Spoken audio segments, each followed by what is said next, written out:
Thanks, everyone. I'll get started since we've got content and we'll get going here. So I'm going to be talking about polars. Yeah, a little bit about me. I wrote Effective Pandas, um, Effective XGBoost. I'm actually in the middle of Effective Pandas 2, and surprise, surprise, I'm working on Effective Polars as well. So I do corporate training. So reach out if this stuff interests you and you think that your team might benefit from it. A little bit about my background. Out of school, I did natural language processing using Python. This was before things like Spacey and NLTK existed, so it was fun times back then.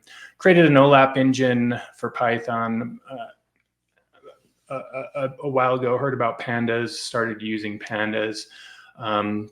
Wrote a book called Learning the Pandas Library, started doing some Spark stuff, wrote the second edition of the Pandas cookbook, wrote a book called Effective Pandas, which has been a bestseller in Pandas, and I have some strong opinions about how dataframe work should go. And then recently been playing around with tools like QDF, Modin, and polars. So been using tabular data for a while, and I think there's a lot of low-hanging fruit that people can leverage there. So I'm going to talk about polars and just go through a basic example of some cleaning up with polars. So first of all, Python's a slow language. Pandas makes it fast. Legacy Pandas, which is what I call Pandas 1, builds on top of NumPy. Pandas 2 builds on top of the PyArrow library. Rust is what polars uses to be fast. So it's not built on top of NumPy. It's built on top of Arrow, but it's not built on top of the PyArrow library. They have an implementation written in Rust. It is for manipulating data frames. It has data frame and a series object. However, the API is not the same as Pandas. So unlike QDF or Modin or some of these other tools that preserve the Pandas API, the API is different. And we'll see that different actually brings some benefits, but obviously there's a cost to that if you're familiar with Pandas. It does support what we call lazy evaluation. So Pandas is eager. Polars can be run in lazy mode. I've heard the creator of polars, Richie Vank, describe it as a query engine with a data frame API on top of that, which I think is pretty different from what Pandas is. Pandas is an API to manipulate data. So there's been some abstraction taking place, and the creator of polars went through the 10 things that I hate famous blog post about Pandas written by the Pandas creator and claims to have addressed all of those 10 issues with this library.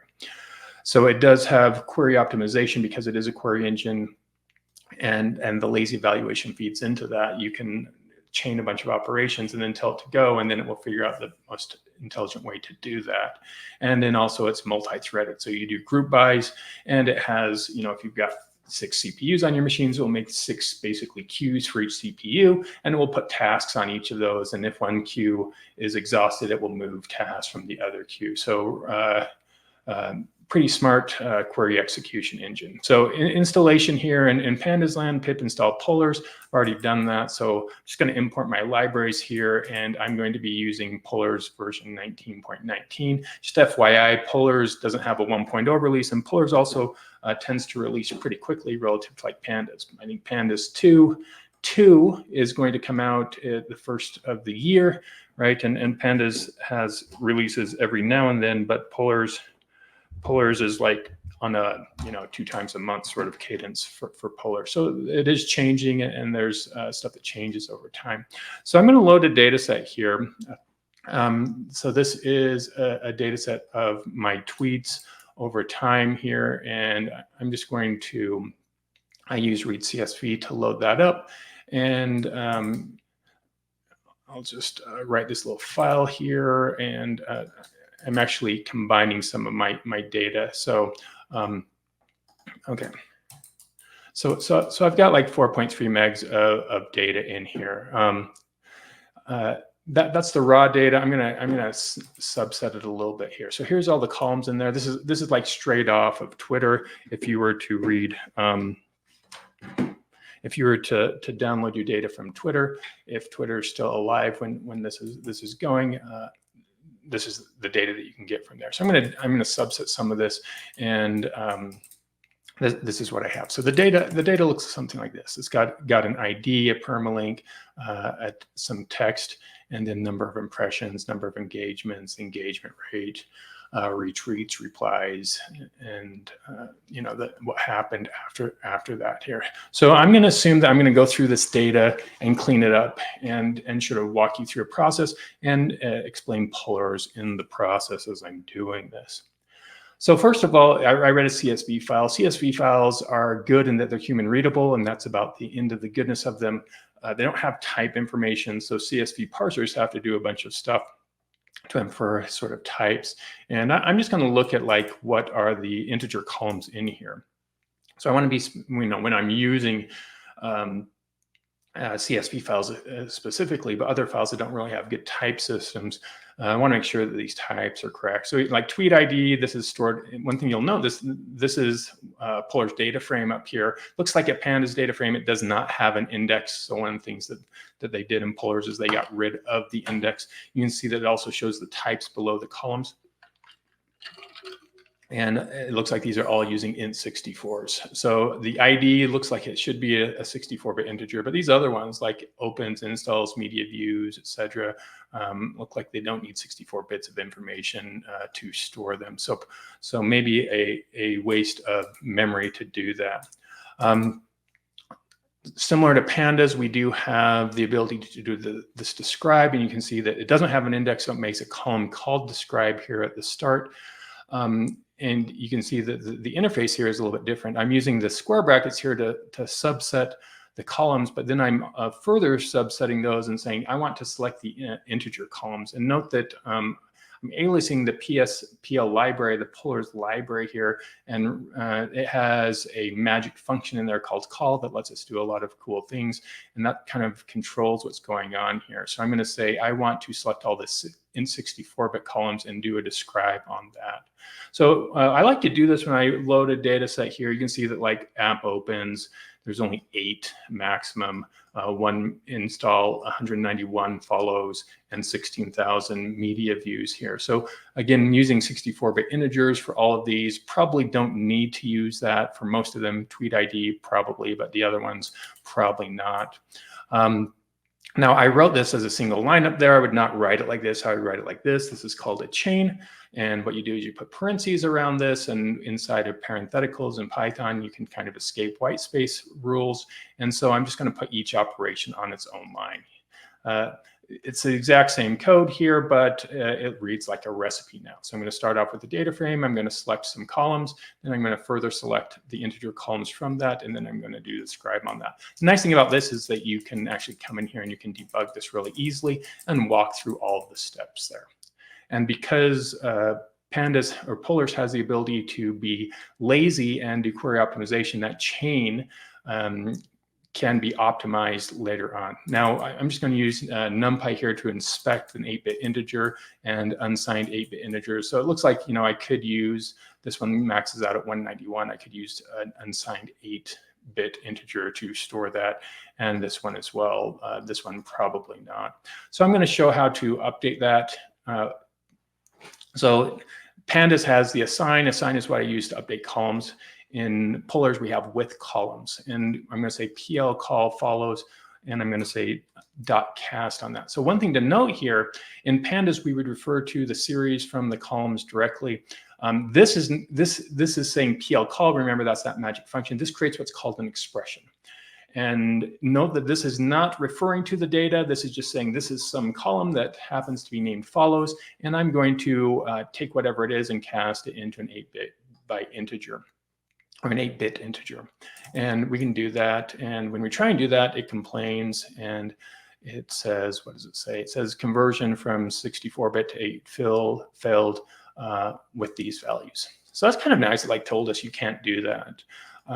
Legacy Python would actually, or legacy Pandas would actually convert that and just do have it circle around, so we get an overflow there. So I'm going to do unsigned int instead and try that, and it looks like that indeed did work, and we should be good to go there. We can check out what the values are for int16, and so I probably do something like this. I'd say, okay, with columns, and I'm going to say, okay, here's a list of columns that I want to be unsigned 8-bit 8-bit integers, and here's some 16-bit integers. And we can look at the size now. We're like at 2.6 meg. So we saved a little bit of memory. We were at 2.8 originally. So the goal here isn't necessarily to save memory, but Polars is I would call it a small and medium data tool. My definition of small data is fits into RAM. My definition of medium data does not fit into RAM, but fits onto disk. So Polars has the ability to spill over into disk somewhat intelligently in what's called batch mode. So that's kind of cool. Pandas doesn't really have that. Let's look at strings here. So we're going to pull out the string columns here, like this permalink here. It's basically a Twitter URL with the ID tacked on to the end. This is the text here, and this time here is a string, but it's actually a date. So that's probably not good. But you know, CSV columns don't really have type information in there. What I'm going to do is, you know, here's what I had before, and what I'm going to do is I'm just going to say, let's cast tweet text and permalink to categoricals. It does have support for categoricals, and you see when I do that, I actually don't save memory. So a lot of people think, you know, we can just throw everything in categorical. Categorical might save you memory, but it might not, depending on the cardinality or the number of unique values there. Because most of my tweets are somewhat unique, I don't really save anything going to categorical there.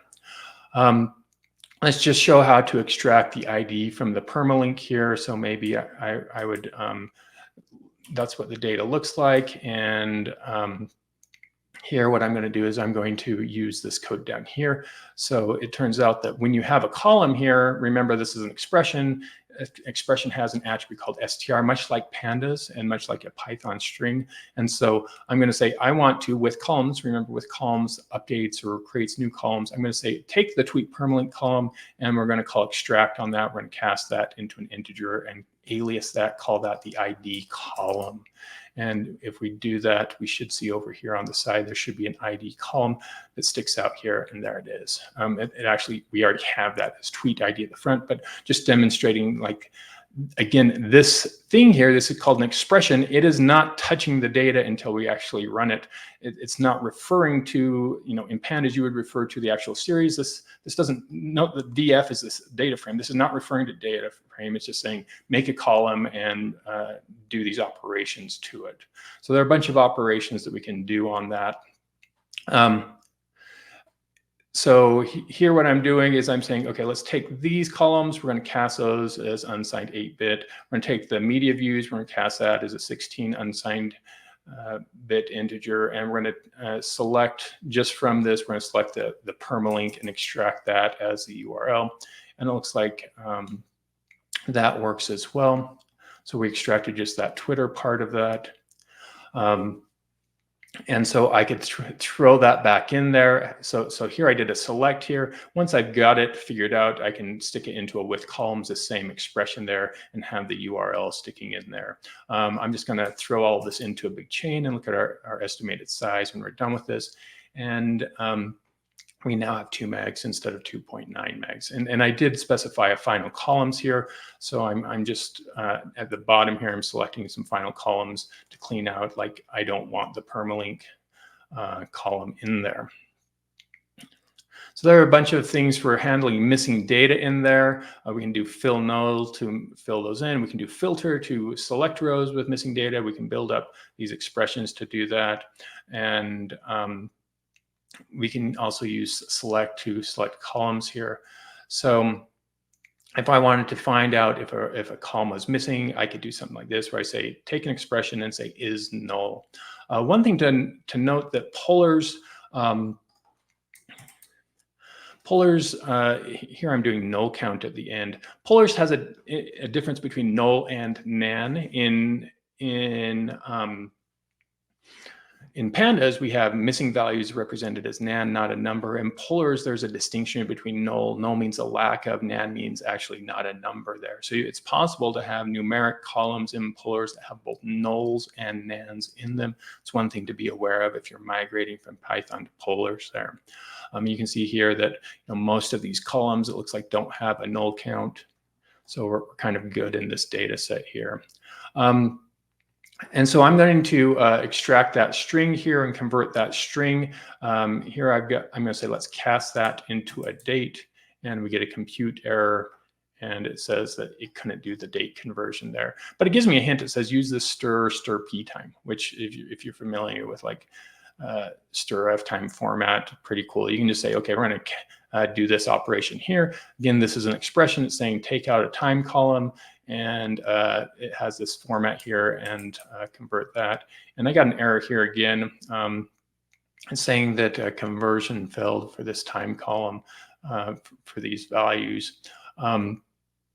So it said we might want to be strict or use stir p time. And so what I'm going to do is I'm actually going to replace these offsets here, and then I'm going to try it again. And parsing dates can be kind of annoying, but here we go. Now we have a date time here that looks like that did indeed work. Now I'm going to convert that. You can see that this is naive. It doesn't have a time zone here. So I'm going to say, let's first say it's UTC time, and then we're going to convert that to Denver. And you can see up here, actually in the type, it says that this is now Denver here.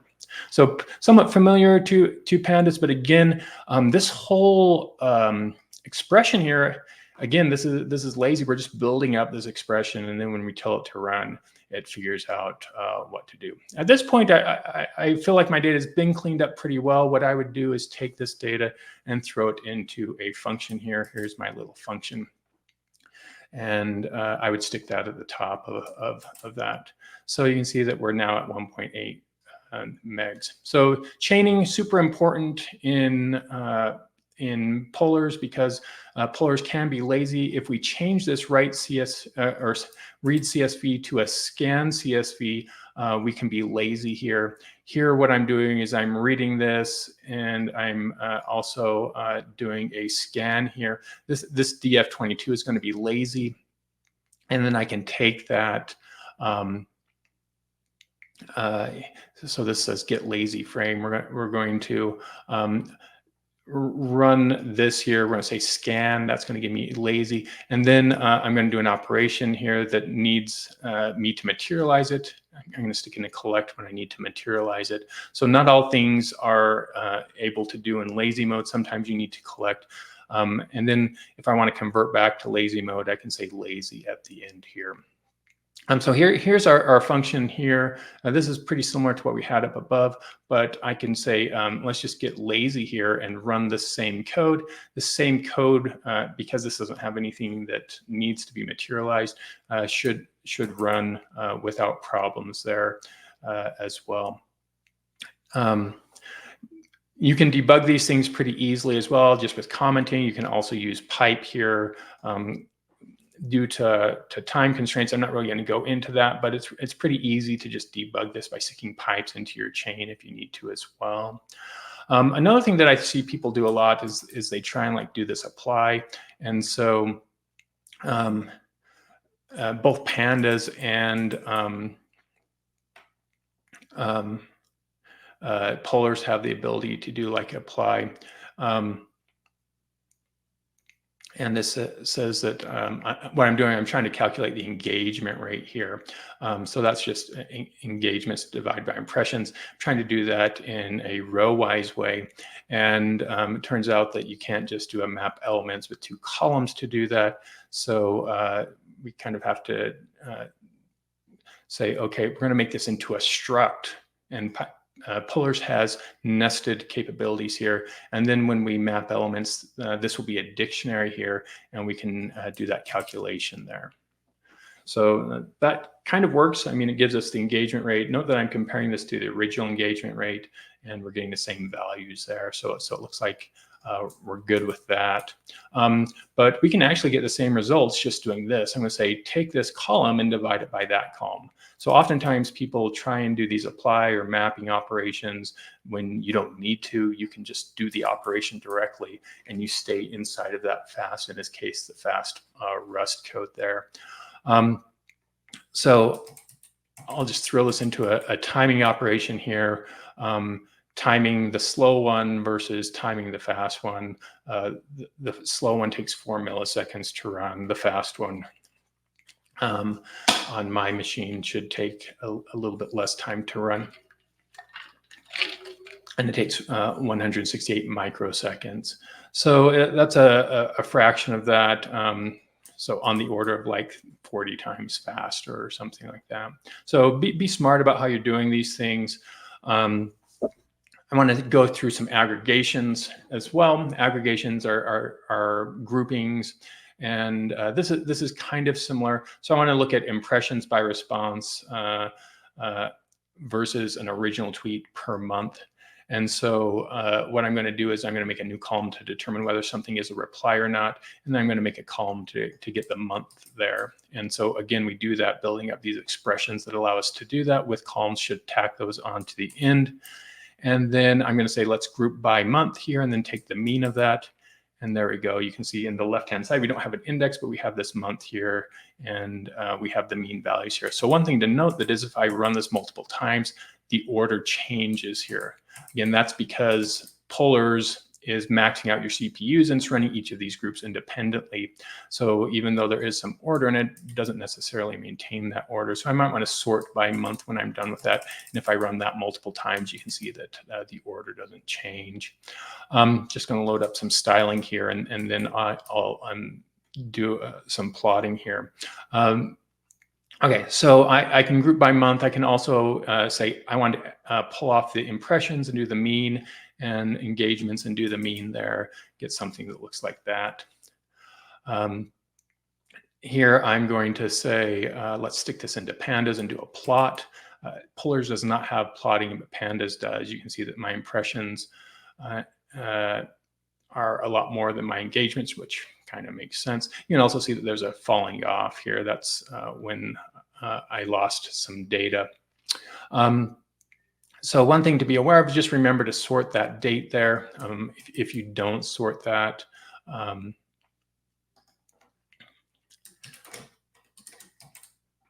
you might see something that looks like this that's going to change over time. So again, that's something that Pandas you probably wouldn't see, but you'll see in Polars here. Okay, and so what I want to do is I want to group by both month and isReply, because I want to compare responses versus non-responses here. And then I'm going to aggregate those.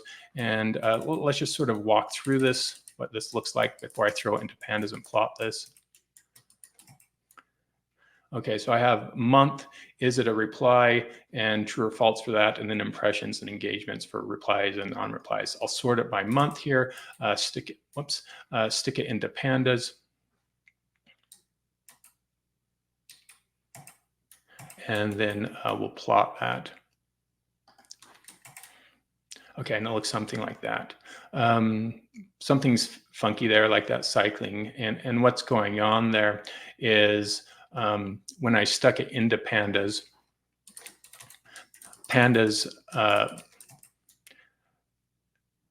just put, well, I said I want to plot the month here. And so there's 2 entries for month. So it's sort of cycling between those. So what I want to do instead is I want to pivot this here and pull off impressions into its own column.